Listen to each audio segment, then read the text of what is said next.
পাবো কোনদিন বলো না ও গো একটি রাতের অতিথি।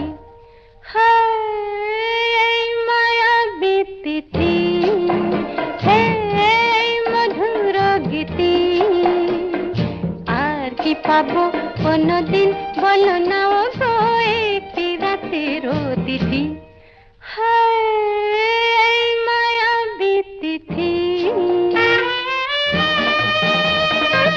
না গো তোমারই ছলনা বুঝি না এ কীর্তি, এই মায়াবী তিথি, হে মধুর গীতি, আর কি পাবো কোনদিন